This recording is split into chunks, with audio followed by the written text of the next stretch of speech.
Hey there, I just picked up the 2022 edition of the Acer Aspire 3 with the Alder Lake i5-1235U, and it comes with 8 gigabytes of RAM. Now this ends up being one of the cheapest Alder Lake systems available on the market today. So they had it available in store for $479.99, so I decided to screw it, I'll pick it up. I wanted to test out what Alder Lake would be like on the cheapest system available on Walmart's website right now. And really the packaging was super simple here. It was really nothing complicated. It was definitely going to be an ultra budget system here, and I get the feeling that they compromised quite a bit to get to this price point. Immediately already, just from the spec sheet alone, the biggest downside is the fact that we only have 8 gigabytes of RAM, though it is upgradable, so it does actually have the available slots to upgrade. And taking the system out of the box, already I can tell that this is a pretty chunky boy. This is not a light system, and it is not a small system either. It is pretty hefty.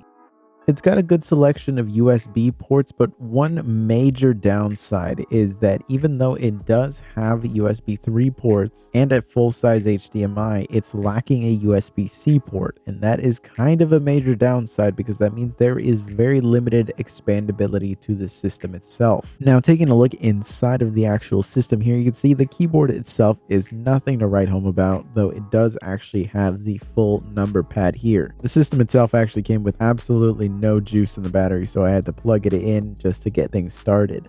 Now, going through the first boot up, it became very apparent that the screen here was one of the biggest compromises. We are looking at a TN panel here. Now, it's not the worst looking TN panel. I think that the TN panel in the HP that I took a look at before was significantly worse than this, but this certainly isn't anything remarkable, and it honestly was pretty off-putting in certain angles. So after running through the initial setup, I got things up and running, but taking a look at the actual system itself here, really on the top side here, we can see the keyboard and the trackpad. Both are very unimpressive, though both of them are also kind of inoffensive as well. It's nothing remarkable, but it's not the worst thing that I've tried. So far, it's at least better than what was on the Gateway, though not by a significant margin. Overall, nothing remarkable here, and you can really tell that they've compromised a lot to get this hardware on this low of a budget. Now, you might have noticed on the front that they were advertising the fact that it is upgradable, and it is very easy to get in. All of the screws are easily visible, nothing is hidden, so you're going to be able to pop off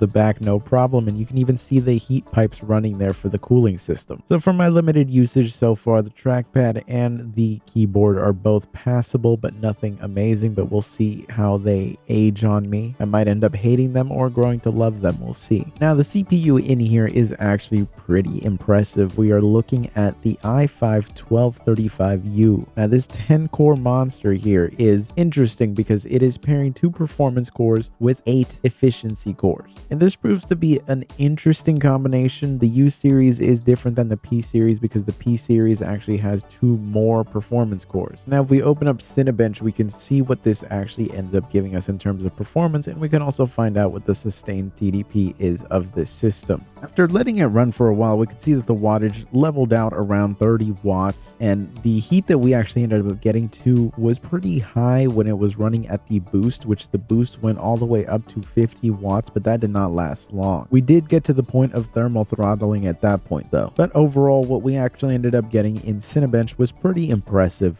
We got a multi-core score of 6273 with a really impressive single-core score. Of course, I ran the same test on the HP Pavilion Aero 13 with the AMD Ryzen 5 5600U, and while it ended up being 200 points behind on the single core, it actually ended up winning by 800 points on the multi-threaded. Of course, the Ryzen 5 was running on a lower TDP of 15 watts, so when I even things out to the 28 watts that the i5 was running at, the score difference is now pretty substantial, with an almost 2000 multi-core score difference. Now, I decided to just jump in and try out some of the games that I had installed in the external hard drive just for quick testing. This isn't anything too in-depth or anything like that, but you can see here running Left 4 Dead 2, the performance that we're getting is pretty decent here, and you can see what the wattage is going to be like at these stock settings, which is the thing I was most curious about. I wanted to see what the wattage numbers were going to be like just playing games on here without adjusting any settings in the BIOS or anything like that.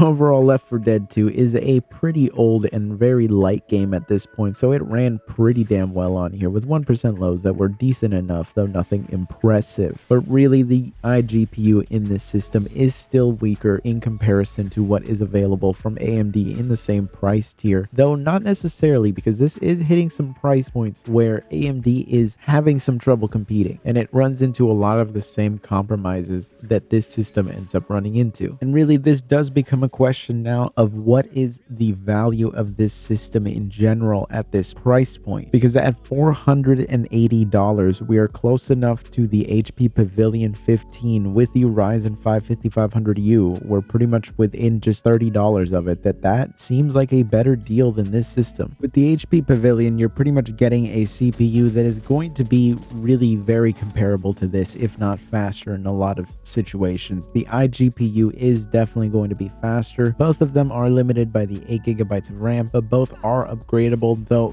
this system does have the benefit of at least being easier to upgrade because the feet don't need to be destroyed essentially to upgrade it. The screws are easily visible. You can just remove them and upgrade the RAM and SSD very easily. On the HP, they really make it annoying to have to upgrade. But once you do that, the overall experience is going to be just better on the HP than it is with this Acer. I think that with this Acer, they really compromised a lot to get you here. And there are certainly benefits to going with Alder Lake here. In particular, if you use things like OBS or Adobe products in general, having that Intel hardware acceleration is just so much better than using anything that AMD currently has available. Unfortunately, using this for any creative tasks kind of flies out the window when you realize that the TN panel on this system is going to pretty much keep you from being able to do anything creative on there with any semblance of accuracy. Though we run into a similar situation with the HP that we looked at a while ago with the TN panel in the 5500U, where, I mean, if you have an external monitor, you are getting a lot of performance here for not a lot of money, especially because you're just one RAM upgrade away on a very simple system to upgrade into just being a actual performance system. But really, the biggest downside and the main reason that I'm just not really fully recommending the system is because of the fact that these Intel chips are running at a higher TDP than their previous generation chips. Now, this is a U series chip in name only, really, because the TDPs that we're running at here are pretty much what H series processors used to run at. The P series, if it's pushing even more heat than this, I am shocked to think that there are systems that are going to be thin that are going to have those types of chips in there, because this is a honker of a system. You can see right here that it's actually bigger than the HP Pavilion 15. It's actually a bigger chassis overall, and it's actually thicker, so it's not exactly a small system at all. And really, the fact that the chip is running at a higher TDP actually puts us into a weird situation where the battery life is just so far from what I'm seeing not very good at all. And that really makes the whole situation very awkward, where we're at least getting some decent upgrades over where we were at Tiger Lake, but it's a generation too late, where now it's